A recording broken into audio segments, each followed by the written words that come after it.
안녕하세요. 하루 필수 말씀 충전 하필 큐티 조종환입니다. 오늘 함께 나눌 하나님 말씀은 욥기 42장 1절에서 17절까지 말씀입니다. 욥이 주님께 대답하였다. 주님께서는 못하시는 일이 없으시다는 것을 이제 저는 알았습니다. 주님의 계획은 어김없이 이루어진다는 것도 저는 깨달았습니다. 잘 알지도 못하면서 감히 주님의 뜻을 흐려 놓으려 한 자가 바로 저입니다. 깨닫지도 못하면서 함부로 말을 하였습니다. 제가 알기에는 너무나 신기한 일들이었습니다. 주님께서 말씀하셨습니다. 들어라, 내가 말하겠다. 내가 물을 터이니 내게 대답하여라 하셨습니다. 주님이 어떤 분이시라는 것을 지금까지는 제가 귀로만 들었습니다. 그러나 이제는 제가 제 눈으로 주님을 뵙습니다. 그러므로 저는 제 주장을 거두어 드리고 티끌과 잿더미 위에 앉아서 회개합니다. 하나님은 욥에게 우주적인 악을 제어할 수 있는지, 베헤못과 리워야단을 관리하고 제거할 수 있는지를 질문하셨었습니다. 하나님은 온 우주의 악을 지금까지도 또 앞으로도 계속해서 관리하고 다스리실 겁니다. 이 앞에서 욥은 침묵할 수밖에 없는 거죠. 욥이 할 수 있는 일이 아닌 겁니다. 고통은 하나님께서 다루시는 도구이지 징계나 심판을 확정하는 이야기가 아니라는 것이 분명해졌습니다. 이로써 하나님께서 어떤 결론과 결과를 도출하시든지 하나님의 권한에 달려 있다라는 결론을 내릴 수밖에 없었습니다. 이제 욥은 자신의 무지함을 고백합니다. 하나님의 뜻을 흐려 놓으려고 한 자가 바로 자신이라고 고백합니다. 그동안의 논의들이 지혜에 대한 논쟁이었다는 점을 생각해 봤을 때 이 욥의 반응은 자신이 하나님보다 무지함을 고백한 것으로 볼 수 있습니다. 자신의 그 무지함은 이 죄와 악 그리고 모든 고통에 대해서 하나님께서 다스리실 수 있다라는 점을 온전히 파악하지 못한 것이었습니다. 그런데 욥의 원래의 목적에서 소기의 성과는 하나 있었죠. 욥은 하나님께서 설명하지 않으시고 어디로 가도 보이지 않는다라고 그렇게 말했었습니다. 그런데 이제 하나님을 직접 대면한 후에 보고 듣고 있습니다. 하나님과의 이 직접적인 대면만큼 커다란 위로는 없습니다. 인간의 궁극적인 회복은 하나님과의 관계의 회복에서부터 옵니다. 욥은 지금 티끌과 잿더미 위에 앉아서 회개한다라고 이렇게 이야기합니다. 그런데 우리가 이 회개라고 번역한 이 단어의 용례가 이 지금까지의 논의와 비교했을 때 이 회개라고 번역하는 것이 좀 이상해 보이긴 합니다. 마치 친구들의 이야기가 맞는 것처럼 돼버리는 거죠. 친구들은 계속해서 주장하기를 욥이 죄를 지었고 그 죄를 회개함으로써 완전히 회복될 거다라고 그렇게 이야기를 했었는데, 만약에 여기에서 회개라고 그렇게 읽는다면 친구들의 말이 옳다는 것이 돼버리기 때문에 적절하지 않아 보입니다. 그렇다면 여기에서 이 회개라고 하는 것을 우리가 용례에 따라서 위로라고 그렇게 번역을 해보는 것이 좋을 것 같습니다. 이 티끌과 잿더미라고 하는 것은 지금 욥의 상태를 표현하는 겁니다. 고통과 절망의 한계 상황을 표현해주고 있고, 욥과 친구들의 논쟁이 시작된 그런 장소이기도 하죠. 그 모든 끔찍한 고통 한복판에 욥은 앉아 있습니다. 그러나 그곳에서 하나님이 만나 주셨고 대면하셨고 말씀하셨고 하나님께서 이 모든 악과 고통을 다스리고 계신다는 이야기를 직접 듣고 보고 있습니다. 이것이야말로 욥이 얻을 수 있는 최종적인 궁극적인 위로였습니다. 주님께서는 욥에게 말씀을 마치신 다음에 대만 사람 엘리바스에게 이렇게 말씀하셨다. 내가 너와 내 두 친구에게 분노한 것은 너희가 나를 두고 말을 할 때에 내 종 욥처럼 옳게 말하지 못하였기 때문이다. 그러므로 이제 너희는 숫송아지 7마리와 순양 7마리를 마련하여 내 종 욥에게 가지고 가서 너희가 용서받을 수 있도록 번제를 드려라. 내 종이 너희를 용서하여 달라고 빌면 내가 그의 기도를 들어줄 것이다. 너희가 나를 두고 말을 할 때에 내 종 욥처럼 옳게 말하지 않고 어리석게 말하였지만 내가 그대로 갚지는 않을 것이다. 엘리바스와 두 친구에게 이 하나님께서 분노하십니다. 이 분노는 옳고 그름의 문제라기보다는 이 진리를 다루는 방식이었다라고 우리가 이전 본문들에서 나눴었습니다. 그들은 진리를 분명히 소유했습니다. 그래서 그 옳은 지식을 전달했는지 모릅니다. 하지만 참된 지식의 근거 위에서 하나님의 광대하신 다스리심의 본질을 꿰뚫지 못한 채 어떤 피상적 도식으로 권선징악을 무리하게 욥에게 적용시킨 것이 잘못이었던 거죠. 욥은 자신의 옳음을 끝까지 피력하기 위해서 하나님 앞으로 계속해서 달려나갔고 소송장을 쓰기를 원한다라고 말하면서 하나님의 판단을 구했었는데 이 친구들은 그렇게 하지 않았던 거예요. 이것이 이 둘의 차이를 만들었습니다. 친구들은 하나님의 통치를 축소시킵니다. 그리고 그것으로 이 욥을 판단했습니다. 그것이 그들의 미련함이었죠. 여기에서 엘리후가 등장하지 않는다는 점이 우리에게 여러 가지 상상력을 불러일으키는데요. 근데 이 엘리후가 하나님과 인간 사이 또 친구들 사이에서 중재자 역할을 자기가 자처했었다라는 점을 생각을 해보면 우리가 읽는 이 8절은 훌륭한 답변이 됩니다. 진짜 중재자는 하나님께 옳다고 인정받은 사람만 가능합니다. 하나님이 지정하신 사람만 가능합니다. 하나님이 엘리후를 지정하지 않으셨어요. 욥이 그들의 중재자가 됩니다. 고통당하지만 끈질기게 하나님을 찾고 마침내 하나님을 직접 보고 들은 사람, 참된 위로를 얻은 사람이 그들의 중재자가 될 겁니다. 그래서 대만 사람 엘리바스와 수아 사람 빌닷과 나아마 사람 소발이 가서 주님께서 그들에게 말씀하신 대로 하니 주님께서 욥의 기도를 들어주셨다.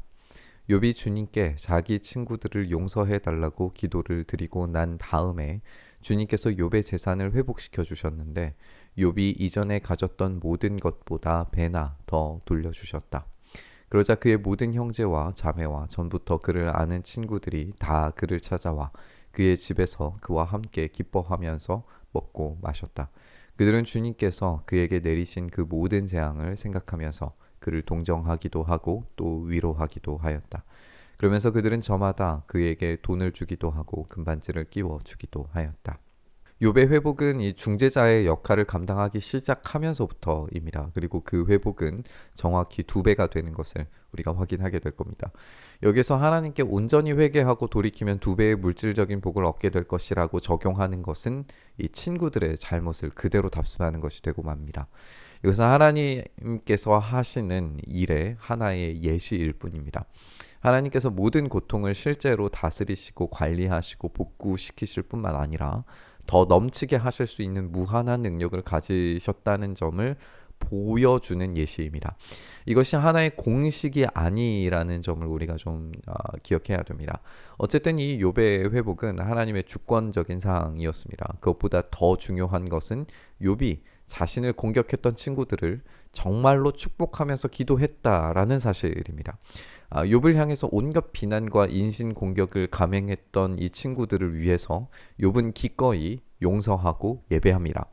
그의 회복에 어쩌면 이 중재자의 역할이 더 중요했는지도 모릅니다. 이 중재자의 역할이 그 어떤 지혜보다 더 월등했습니다.